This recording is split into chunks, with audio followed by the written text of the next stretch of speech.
สบายดีทุกท่านที่เขามารับชมในคลิปนี้ข้าพเจ้าสิมาสอนวิธีเปลี่ยนไฟล์ Word ให้เป็น PDF แบบง่ายๆเนาะ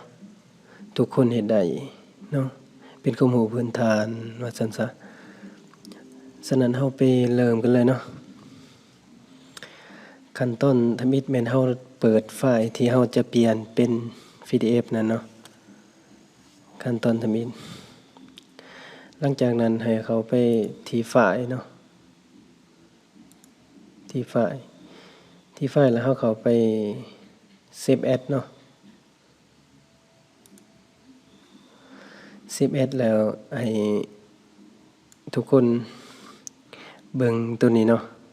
มันเขียนว่า Save As ท้ายประเภทการเซฟเนาะเฮาก็เข้าไปแล้วก็เฮาก็สอกเบิ่งตัวมันเขียนว่า PDF เนาะนี่ข้าพเจ้าสิเอาไปปะอยู่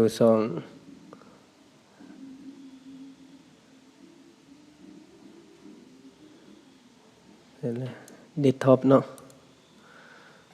ใส่ชื่อกเนาะฉะนั้นเซฟหลังจากเฮาลองไปเบิ่งเนาะนี่เด้มาแล้วเป็นไฟล์ PDF ลองเปิดเบิ่ง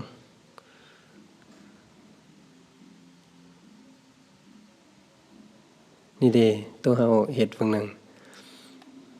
ง่ายๆเนาะทุกคนเฮ็ดได้เป็นความรู้พื้นฐานเนาะสำหรับผู้ใดที่เข้ามาชมในคลิปนี้ก็อย่าลืมกดไลค์กดแชร์กดติดตามให้ข้าพเจ้าเพื่อเป็นแรงบันดาลใจสร้างคลิปต่อไปเนาะขอบใจหลายๆที่เข้ามารับชม